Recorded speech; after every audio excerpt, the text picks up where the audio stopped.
सत्य दर्शन, हमारी नजर, हमारी परख। नमस्कार, आप देख रहे हैं सत्य दर्शन न्यूज। आइए नजर डालते हैं आज की मुख्य खबरों पर।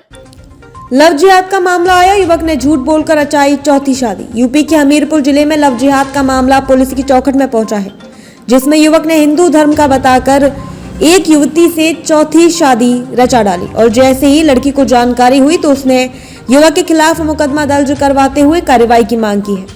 मामला है हमीरपुर जिले के मौधा कोतवाली क्षेत्र का, जहां की रहने वाली युवती ने अपने ही पति के खिलाफ मुकदमा दर्ज करवाया है। बताया जा रहा है कि 4 वर्ष पूर्व एक मुस्लिम युवक ने उसे झांसा देकर अपने को हिंदू धर्म का बताया था और 3 लड़कियों से शादी करने के बावजूद उससे चौथी शादी रचा डाली। और जब वह युवक के घर पहुंची तो जानकारी हुई कि वह युवक मुस्लिम है। उसके साथ प्रताड़ना देते हुए धर्म परिवर्तन का दबाव बनाना शुरू हो गया, लेकिन किसी तरह से वह युवक के घर से भागकर पुलिस की सहायता मांगी है। वहीं एसपी के आदेश के बाद पुलिस ने मुकदमा दर्ज करते हुए कार्रवाई शुरू कर दी। मेरे साथ में झूठ बोल के मेरे से शादी किया। वो मुस्लिम है, बोला मैं कि राजेश यादव हूँ। रॉन्ग नंबर से बात हुई हम लोग की, 2 दिन बात हुई। फिर उसके बाद मैंने स्विच ऑफ कर दी मोबाइल स्विच ऑफ करने के बाद फिर चार्जिंग की मोबाइल। चार्जिंग करने के बाद फिर बहला फुसला के मुझे लखनऊ तक बुला के लेके गया। लखनऊ से मैं अकेले गई, लखनऊ से फिर उधर से लेके गया मुझे। और फिर उधर पे मुझे गया बलरामपुर जिला पे अपनी साली के पास लेके गया। उधर मुझसे झूठ बोल के शादी किया कि मैं राजेश यादव हूँ। फिर उसके बाद मुझे उसके 3 शादी हो चुके थे पहले से, एक लड़की भी थी, मुझे नहीं मालूम था। बच्चा हो गया मुझे तब मालूम चला कि हाँ उसकी लड़की भी है और 3 शादी की है।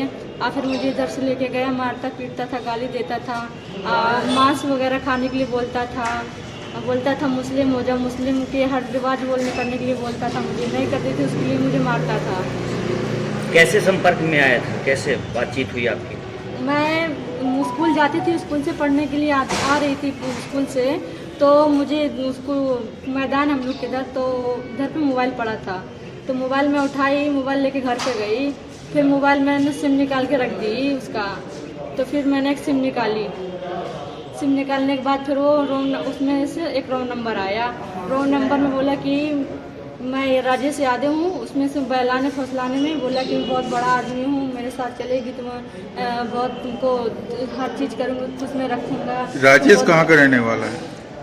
बलरामपुर जिला का है। आप कहाँ के रहने वाले हैं? मौदा का। राजेश नहीं है, वो अब्दुल मुबीन है, उसने झूठ बोल के नाम बोला था मुझे। तो वो कहाँ का रहने वाला है? बलरामपुर जिला का है। आप कहाँ के रहने वाले? मौदा की। कितने साल पहले का मामला है? ये 4 साल हो जाएंगे, जनवरी आ जाएगी तो। फिर आपने क्या किया इसके बाद? फिर आपको क्या छोड़ दिया है या साथ में? नहीं छोड़ने दिया, उसका साथ में छोड़ के खुद आई हूँ। वो मुझे बेचने की धमकी देता था, मारता भी था। मैं अपना पूजा वगैरह करती थी तो वो नहीं करने देता था, अपना दीन इस्लाम बताता था मुझे, नहीं करती थी वो भी मारता था। मांस वगैरह सब कुछ खिलाने की कोशिश करता था, खिलाता था, मारता था, नहीं खाती थी तो वो आने के लिए इधर बोलती थी, अपने माँ बाप के इधर तो नहीं आने देता था, उसके लिए मारता था। दरवाज़ा बंद करके चला जाता काम पे, जब शाम को आता तब दरवाज़ा खोलता। कैसे भी कैसे करके निकल के मैं आई, मुंबई से आई हूँ। बेचने की धमकी दिया करता था। मुंबई कैसे पहुंचे? लेके गया था साथ में। किस लिए? रहने के लिए उधर। तो यहाँ आप लोगों ने फिर किससे संपर्क किया? संपर्क किसी से शिकायत करने के लिए? शिकायत करने के लिए किससे किया? अपने माँ बाप से। मौधा की एक बालिका है जिसको दिसंबर 2018 पर एक व्यक्ति से बात होती है जो अपना नाम राजेश यादव बताता है, और लगभग 10 जनवरी 2018 को उनके पिता गुमशुदगी की रिपोर्ट देते हैं। 9 जनवरी को अपने वो घर से गायब होती है। जब वो घर से गायब होती है, उसके पिता ने थाने पर तहरीर दी, लेकिन मुकदमा पंजीकृत नहीं हुआ। पिता भी लोक लाश के भय से अपना डर के बैठ गया कि ठीक है जैसे शक्य होगा।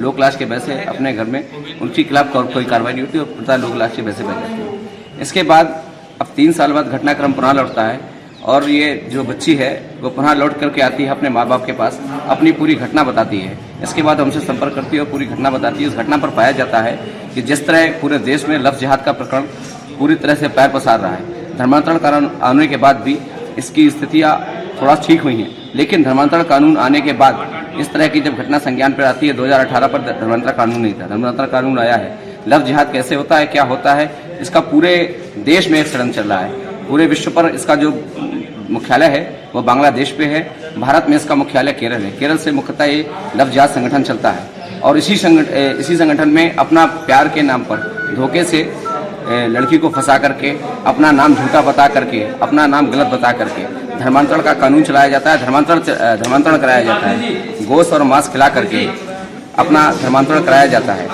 और इसी तरह का प्रकरण हमारे मौधा पर संज्ञान में आया कि उस बच्ची को जबरदस्ती मांस गोश्त खिलाया गया, उससे संतान पैदा की गई और जब संतान से अपनी काम इच्छा से उसकी तृप्ति हो गई, ऐसी जिहादी मानसिकता वाले लोगों ने उसको बेचने का प्रयास किया।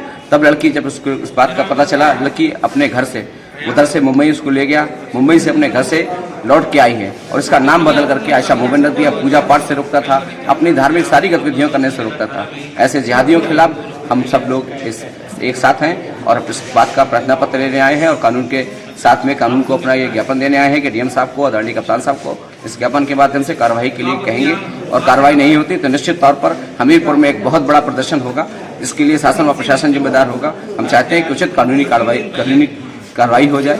योगी जी की सरकार है और योगी जी से भी पूरी मांग करते हैं कि इस तरह के लोगों पर नकेल कसा जाए ताकि इस तरह की घटना दोबारा किसी पर ना हो सके। किस संगठन से जुड़े हैं? मैं बजरंग दल का पूर्व जिला संयोजक हूँ और एक भगवा रक्षक नाम से एक संगठन चलाता हूँ और उसके लिए हम लोग मौदहा कोतवाली अंतर्गत एक महिला द्वारा ये प्रार्थना पत्र दिया गया है कि 4 वर्ष पहले उसकी शादी हुई थी, जिससे शादी हुआ उसने अपने को हिंदू बताया करके शादी किया था।